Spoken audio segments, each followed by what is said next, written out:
consequences of last week being in Group 1. Just about everywhere we go, the track gets better and better.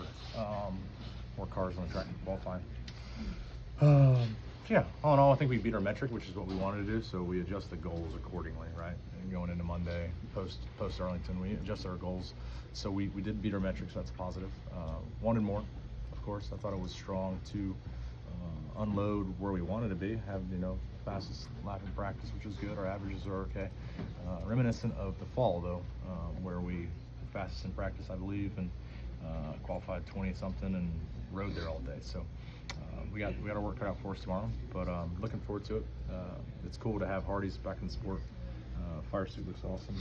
I'm pushing the seams a little bit, but I just eat good, Well, what's your favorite Hardee's meal? Bubba Wallace meal. It's the only meal on there. Give me a second. 5-piece spicy tenders, large Coke, and fries and Buffalo Ranch. There you go. Hey, you got it down. There's one right across the street, so just tell them I sent y'all. You still have to pay for it, but I'm sending them sign language. I'm like, tell us what it is. So you're sponsoring Brad Perez this weekend. Yeah. How did that come together? Are you excited for it? Like, what's the emotions like as he was able to, obviously because of rain out, but he made the show. Yeah. And you got your what, speed shop on the back? Yeah, it's our foundation. I think speed shop's on the back with lives to be different foundations on the hood, which is super cool. I told him I don't need any branding on the car, and he was he demanded that there was something. So the car turns out awesome. It's not a Toyota. It's unfortunate, but it's okay.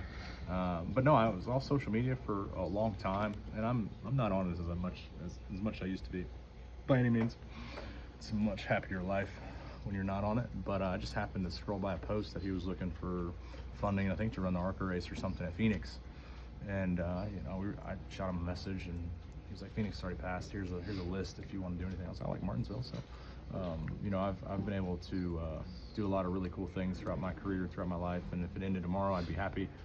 No regrets, and to give back, there's no greater feeling than giving back, and this isn't a charity case or any means. I just felt good doing it, and Brad's a really good guy. He's well respected in the garage.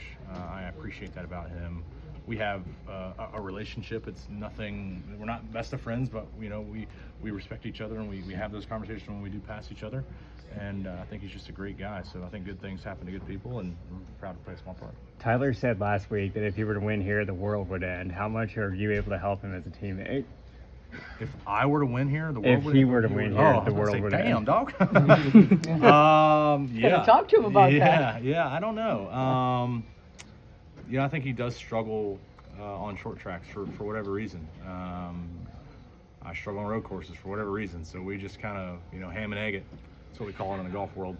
I think our cars are fast. It's about putting it together. I think he ended up 8th or 9th. So, he's got some work to do, but I agree. If he did win on Sunday, the world would end. For sure. Bubba, I do have to ask, going back to when you won the Brickyard 400, I mean, just it seems from my perspective at least, like the whole momentum and just like your attitude and everything towards, the approach of the season is like changed, and it's just like the confidence level is completely different. What is it that you feel has changed for you from that moment, and what have you improved on the most? Are you saying I'm less of an asshole? I never think you're an asshole. I didn't think you're not one, by the way. No, I'm kidding. I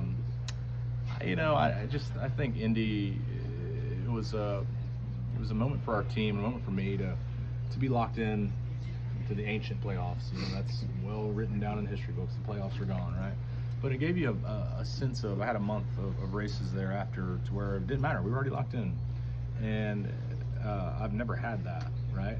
I've been fighting for my life each and every time, go down to Kansas, we're not in the playoffs, we win.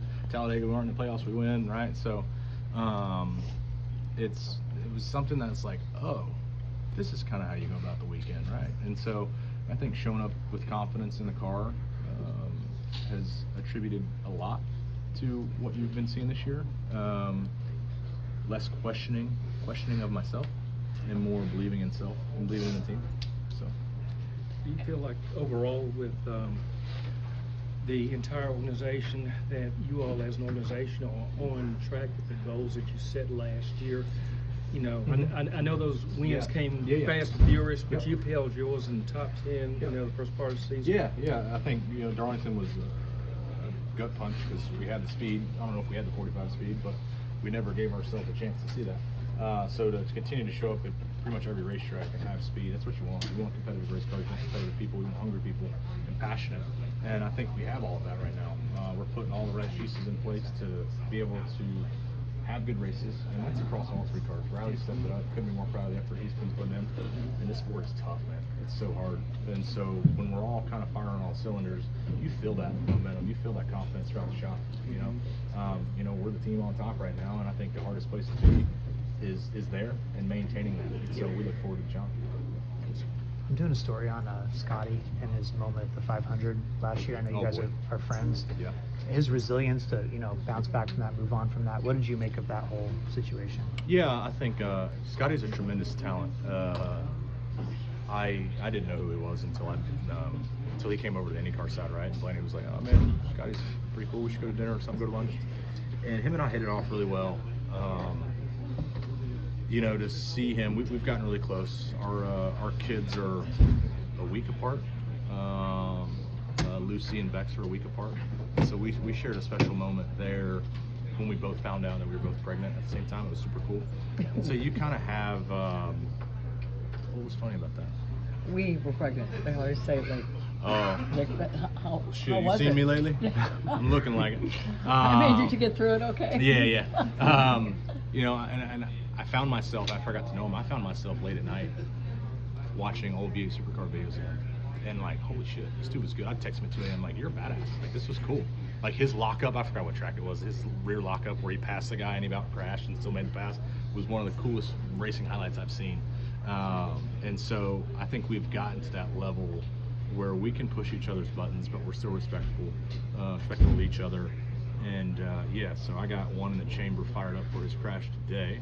Unfortunately, glad he's okay. Putting that out there. Glad he's fine. Got tomorrow to rebound and figure it out, but there will be a tweak coming. That's a pretty good one. So you gave him crap after the 500, or were you trying to be supportive? Supportive initially, 100%. I think that's the 600, and I think around that time kind of starts when our day starts to start, like meet and greets and stuff. And I was just in the bus and we seen it, and it was like, oh my! It was like you could hear a pin drop in our bus, right? And you feel for the guys. I mean, I've never had aspirations to run the 500, but I respect how big of a spectacle it is and how big it is across all platforms of motorsports. And to see it start out that way and end that way, that fast, like, you wouldn't wish that on, he said it, you wouldn't wish that on your worst enemy. But yeah, it's us race car drivers, we have to forget quickly, no matter how big the stage is in that moment in time. You have to throw it away and not let it affect you. Way easier said than done. But I think he's one of the best at doing that. Thank you, guys. Bubba, guys. Sorry.